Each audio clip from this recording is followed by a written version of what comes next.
Hi guys, James at Rampant Lion Reviews again for you today with another beer review. For this one we are going to head over to Finland once again, and we're going to have a look at yet another beer that arrived in Riku box number 2. So first and foremost, a massive shout out and thank you once again to Riku Sanaho, who lives in Oulu in the northwest of the country. Lovely guy, very knowledgeable about his beer, and it's thanks to him that you guys are getting to enjoy a steady stream of Finnish reviews here on the channel. So yeah, he's picked me out some really good stuff. I've been very impressed with the quality of the Finnish beers that I've had so far, and I look forward to the other ones that are in the box. So again, Riku, thank you for making this review and all the other Finnish ones possible. It's awesome to have people like him supporting the channel, of course.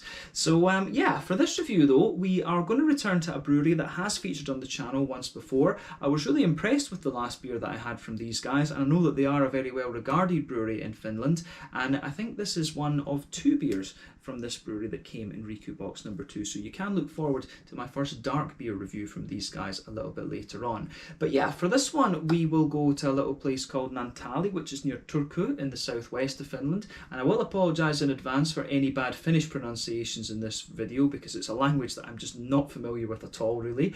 But we're going to have a look at my second beer from Mallassepät. So this one is part of their Humala series that they do, which is a series of single hopped IPAs. From what I understand, this one is the 3rd beer in that series, and this one is the Humala Sabro. So it comes in at 5.5% ABV, New England hazy, whatever you want to call it, IPA, and obviously hopped with Sabro. Come to think of it, I think this is my first single hopped Sabro beer, and yeah, I don't think I've had actually Sabro too much. It doesn't seem to be a hop that's used overly much here in Sweden actually. But I know roughly what to expect from Sabro. I know it gives you a nice kind of orangey flavour and a little bit of coconut and stuff like that. So yeah, this one, as well as being from a good IPA brewery, it should be a really nice, interesting ingredients education experience as well. So yeah, 5.5% New England hazy, whatever you want to call it, IPA, single hop with Sabro. Should be quite an interesting one, and definitely nice to return it to Mallassepät once again. So yeah, let's see how we get on with this beer then. So as always with my reviews, I'll tell you a little bit about the brewery before we taste the beer. If you want to get straight to the tasting, just fast forward. All the usual links are in the video description below. That's the brewery website, the link to my other reviews that I've done from Mallassepät before, and like I said, you will see another one added to that list in the fairly near future. But there's all the usual social media down there. If you want to see more reviews, do please consider subscribing to the channel. The whole channel, of course, has a geography-based tagging system, so you can go into the homepage and search for beer based on country, city, state, county, province, prefecture, whatever it is you happen to be interested in. Do check out the playlists of beers from different countries. There is one there for all the Finnish beers that I've reviewed for you, and that's being added to quite regularly at the moment because I've still got quite a lot of the Riku beers to go through. But as always, please do get in touch and let me know some of the other beers and breweries that you guys would like to see me review, especially if you're watching from Finland, because I know that there's still breweries that Riku hasn't discovered yet, and yeah, it would be cool to be able to go back to him with some of those as well, because he's found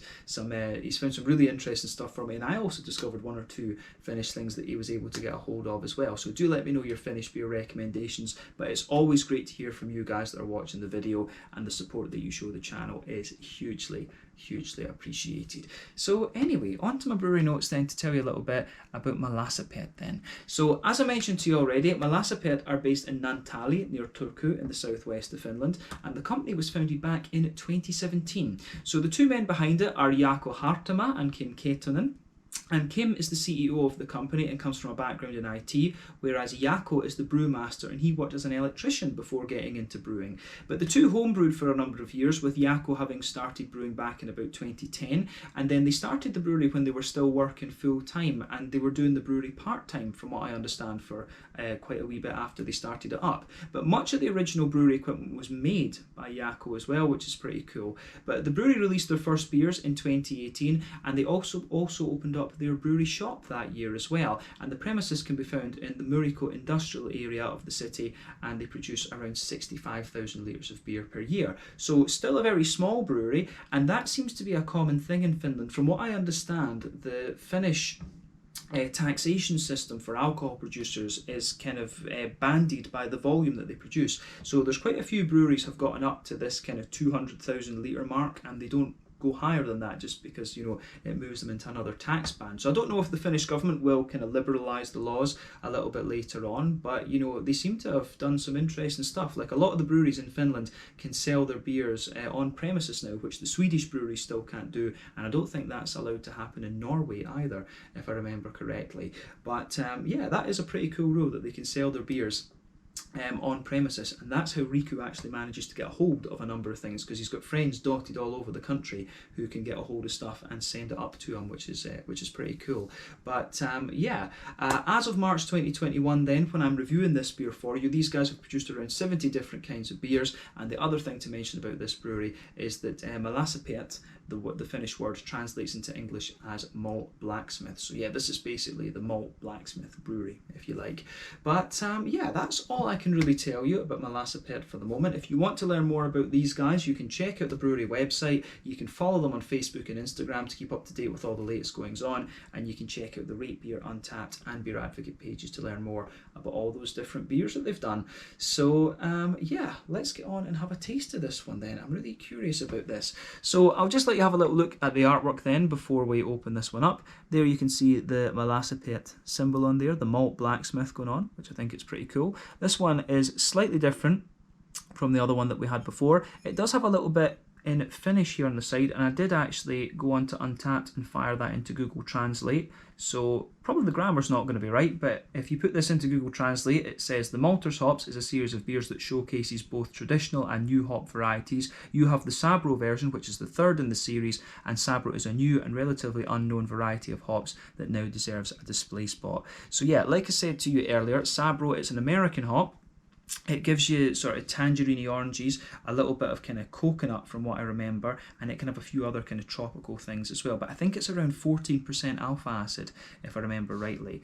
But yeah, the last beer that I had from these guys was the Naantali, if I remember rightly, the double dry hopped version, and I think that was around 7% or something like that. I think it was a slightly stronger New England IPA. So yeah, 5.5% is actually not the strongest of New England IPAs that you're going to come across, obviously. It's almost getting into paleo territory, that 5.5%. But that said, I've been really impressed with a number of the lower alcohol IPAs that I've had recently, you know, especially compared to some of the higher alcohol ones, to be honest with you. So I'm quite curious to see how this one turns out. So yeah, should be interesting. But plain white bottle cap on this beer. And yeah, I don't think there's anything else that we can really say about this one. So yeah, let's get it out and we'll get on with the tasting.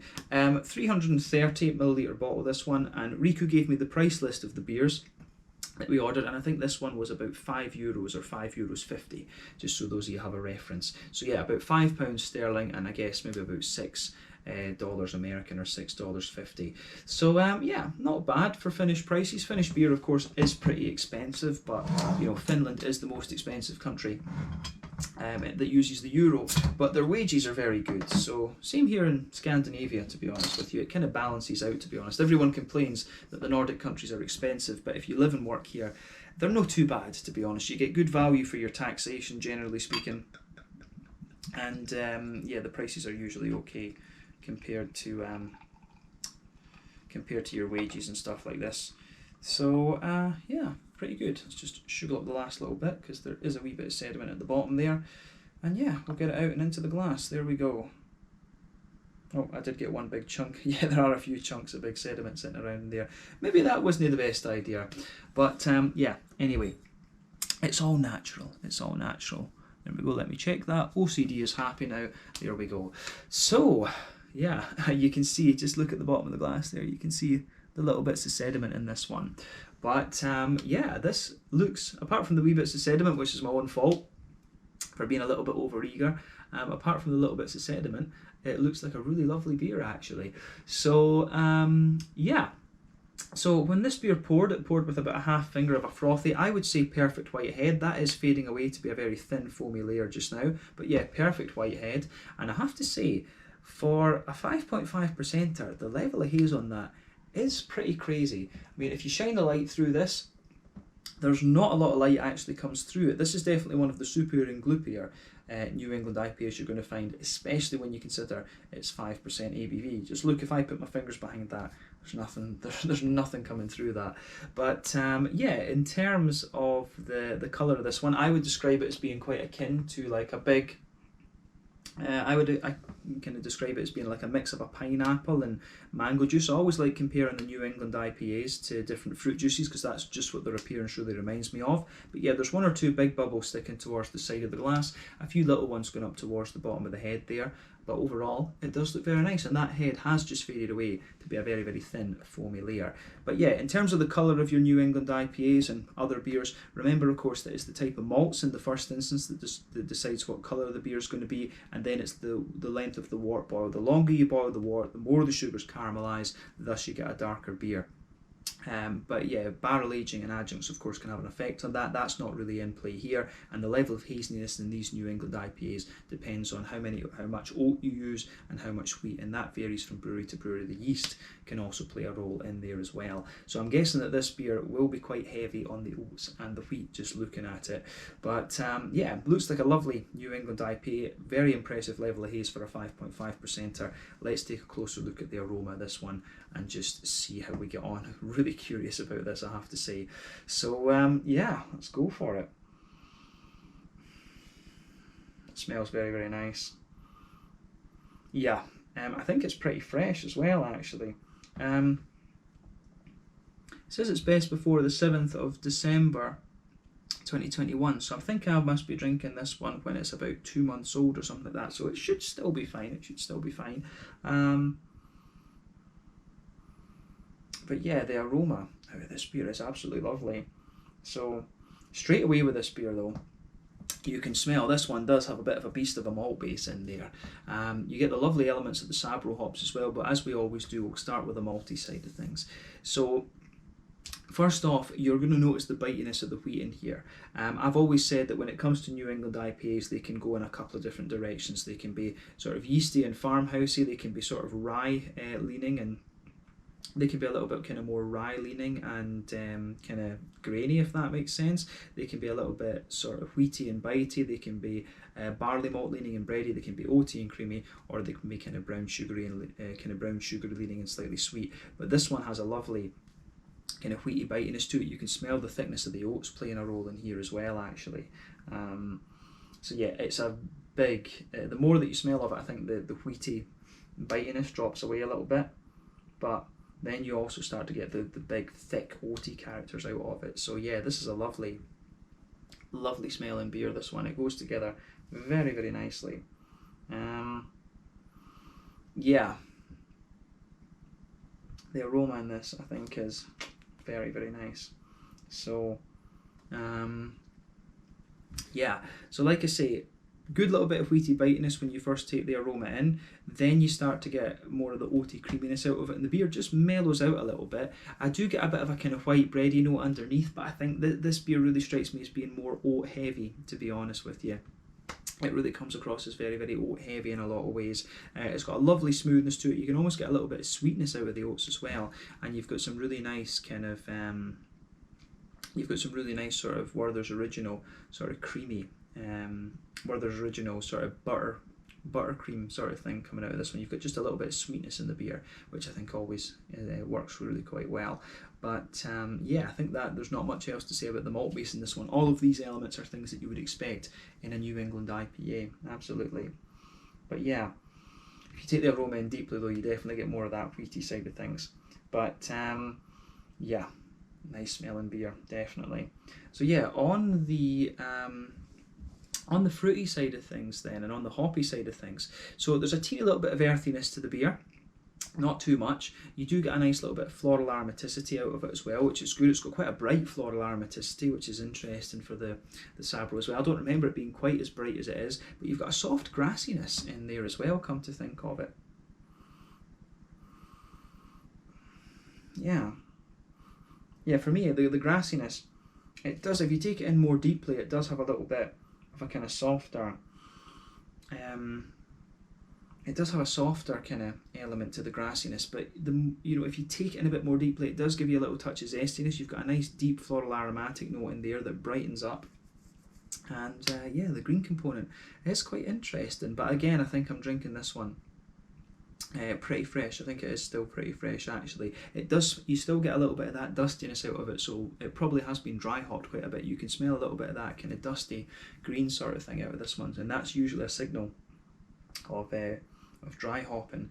But yeah, the fruity components of this beer are really quite interesting. The more that I smell of it, the more that I get this kind of coconutty pina colada sort of thing. It was Harry at Blue Nose Beer Reviews who was telling me about that. He made that sort of cocktail connection with this one for me. It really does have a little bit, Sabro really does have this kind of coconutty almost, it's almost a little bit nutmeggy as well. That's another thing that kind of comes into mind with this. It's a little bit kind of nutmeggy. You know, it is. I can see why people say this hop has pina colada. It really is like that.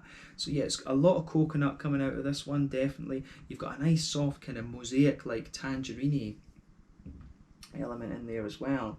So yeah, I think it's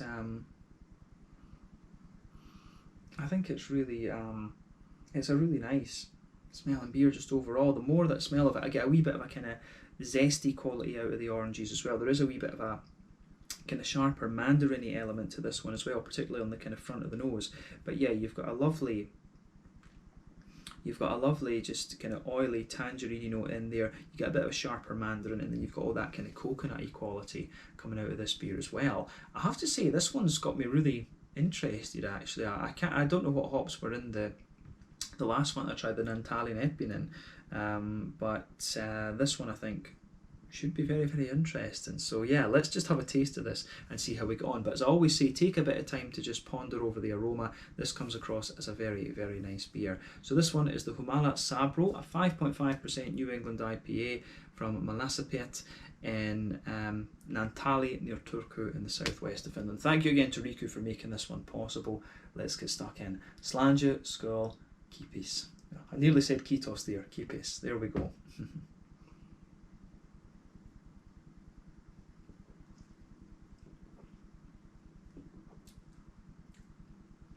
That's very, very smooth. That's got a lovely, lovely smoothness to it. Yeah, I do like how that goes together, certainly.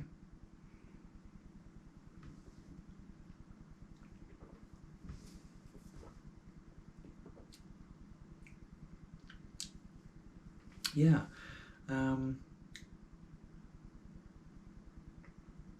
That's the first thing that's striking me about this one.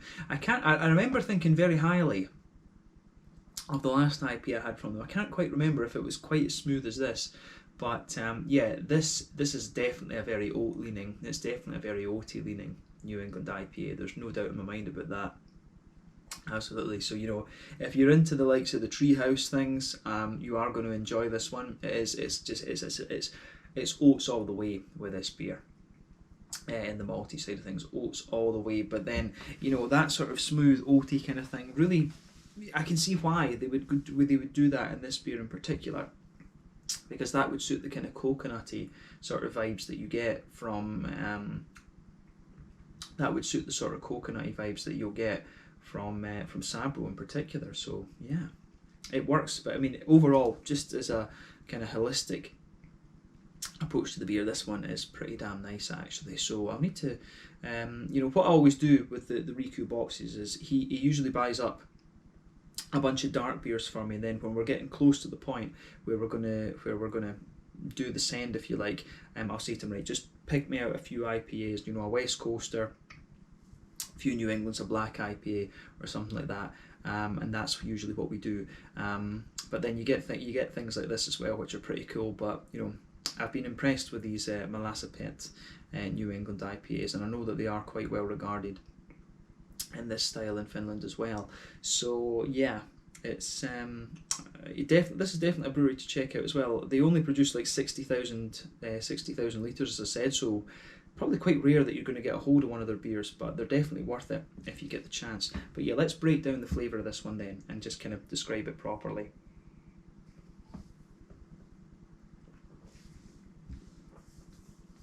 But yeah, it's very rich as well, which I do like.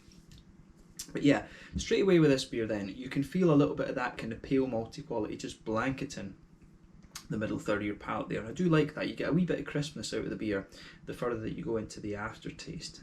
I do like that about this. I do wonder if there might be a tiny little touch of Pilsner malt in this one, because that little bit of crispness you get in the malt base, I wouldn't be surprised if there is just a wee touch of a Pilsner or a lager malt in there. It's just something about it.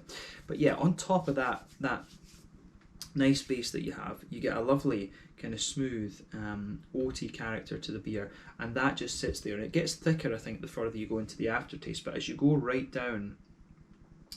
down the middle line of your palate there, that's where all the kind of oaty thickness is kind of concentrated, if you like. In the very centre of your palate, in the very dead centre, you do get a wee touch, a very light touch of a kind of Werther's Original sort of butter candy type thing. There's a little bit of that in this beer, which again is it's really quite nice. It's quite minimal, but that's the alcohol flavour coming out of the beer.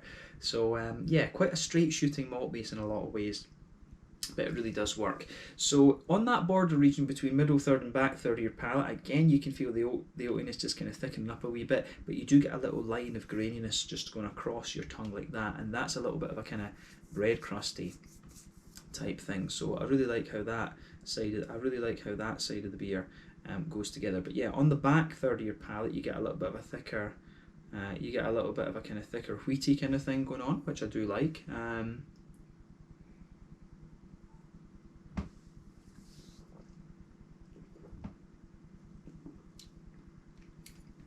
So there is a wee bit of wheaty bitiness at the very back of the tongue, but the oats still kind of creep back in there as well, and you can feel that the yeastiness is kind of playing a role there on that back third of the tongue. So yeah, back third of your tongue is a little bit thicker. At the very back, it's a little bit more wheaty and bitey. As you move a little bit further forward, it becomes a wee bit more smooth and oaty in a sense, but then you get the yeasty notes just kind of sitting on top of it. So yeah, I do like how that side of the beer goes together as well. So it gets a thumbs up. It gets a thumbs up from me in that regard. I think that the way that it's got a lovely thick oatiness in the middle third of your palate, then you've just got a bit of wheaty bitiness and a bit of yeastiness in the back third that just kind of give you a wee bit of diversity there. So yeah, I like that about it too. But on the hoppy side of things then, which is where our focus should be in a single hopped IPA, in the back corners of the palate, there is a wee touch of earthiness there, but as you move further forward on this one, it actually comes across as quite resinous. You do get a little bit of a sort of piney resiny thing underneath this one, but then, pardon me, on top of that, you do get more of that kind of slightly spicy, floral aromatic sort of thing. If I was tasting this beer blind, I actually would probably guess that there's a bit of Columbus in here. So yeah, it seems that Sabro's got a fair little bit of a green component to it, so I do like that about it, absolutely.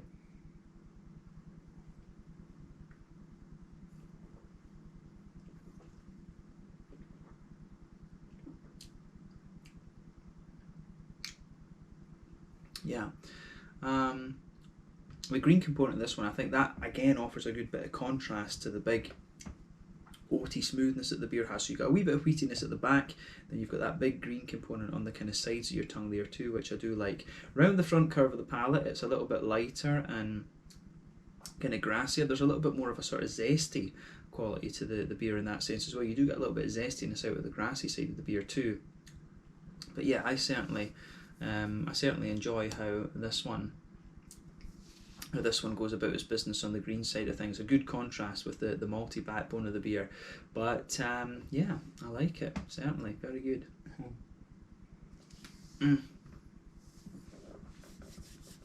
Fruity side of things then to round off.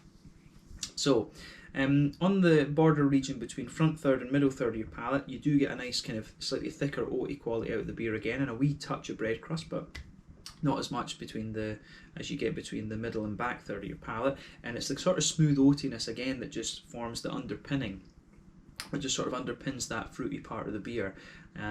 So yeah, again, I can appreciate how that side of this one goes about its business. So yeah, I think it's just really nicely rounded, and again that suits the characteristics of the Sabro hop. So yeah, you can feel underneath the fruits in this one. You get that sort of coconutty pina colada sort of thing.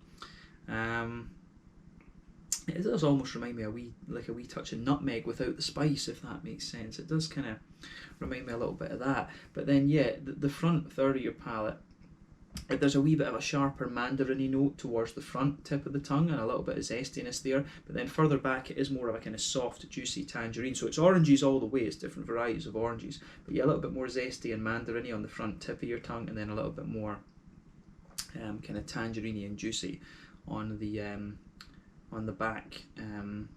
back half of that front third of your tongue. So yeah, I do like how that goes together. Absolutely.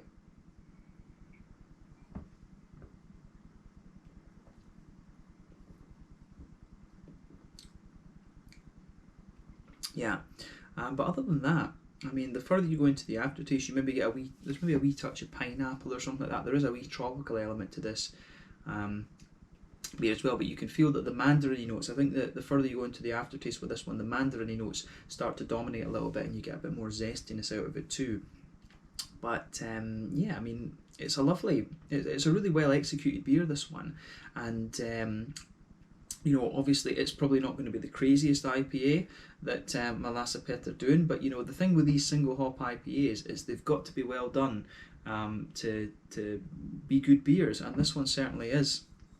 It does fall into that category for me. I think this is a really well crafted beer, so this could well be I don't think this brewery would have any problem if they did decide to scale up. 65,000 litres is still a very small scale operation, if you like, but if they did decide to scale up, the quality of these New England IPAs is certainly there to go about it. I think I'd love to try a West Coaster from these guys. I'm not sure if they do a West Coaster, but yeah, we've tried like a low alcohol New England IPA now with this one. We've tried a slightly higher one. I can't remember if that was a double IPA or not. I'm sure it was about 7%, come to think of it. But then we've also got an Imperial Stout that we'll have a look at in the next video. So I think the next steps from this brewery would be to try a West Coast IPA if they have one, and a look at like a Pilsner, some sort of lager beer. Actually would be an interesting beer, or a more kind of brown sugary leaning beer like a barley wine or a Doppelbock or something. That would be the next thing to have a look at from these guys. I'm not sure if they do that. I'll need to have a little look through the Untappd. But yeah, they've got around 70 different beers, so I'm assuming that something like that will have been produced at some stage. But as a New England IPA, this one's nice. And the other thing that we haven't really mentioned is that this is only 5.5%, so the level of flavour that you get for that percentage alcohol is really damn impressive. So well done to Mallassepät for that. In terms of the mouthfeel then,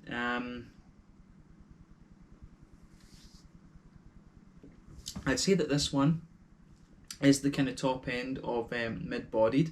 The carbonation is very smooth. It does have a wee bit of oiliness about it, and you get a little bit of that cleanliness there. Again, this is quite a common thing with Nordic beers. The water quality, it does have a little bit of a kind of clean sort of feel to it, actually. So yeah, quite really nice water. And this one, it gives the beer a bit of slickness and a bit of oiliness, but otherwise it is quite a thick New England IPA, especially impressive when you consider the ABV.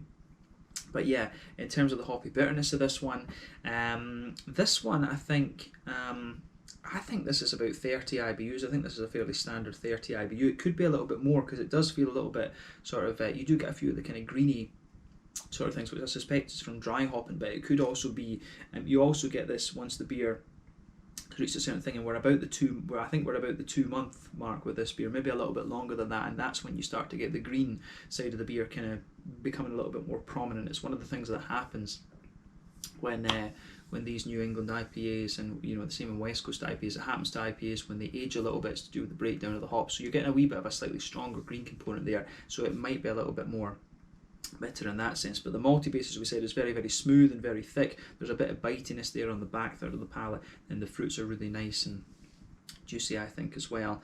But yeah, this beer does get a big thumbs up from me, and again, I'm impressed with this brewery. So I'm really curious to see how their Imperial Stout turns out. We'll need to have a look at that later during the Riku box, but we've got quite a few other beers to have a look at before that one, I think, because I like to vary it up with the breweries and stuff like that. So yeah, let's leave it there. So this one is the Humala Sabro, 5.5% New England IPA from Mallassepät in Naantali near Turku in the southwest of Finland. Impressed with this brewery once again, and I look forward to trying more from them in the fairly near future. But yeah, thank you again for watching my beer reviews. Until the next time, please like, subscribe, share, all the usual YouTube stuff. Let me know your own thoughts on this beer in the comment section below. Let me know what your favourite beers are from Mallassepät. We will return to them very soon, like I said, and make sure you check out all my social media. Check out these guys' social media as well, and thank you for watching. Thank you to Riku, and I'll catch you guys in the next review. Slàinte, skål, kipis and kitos. Cheers.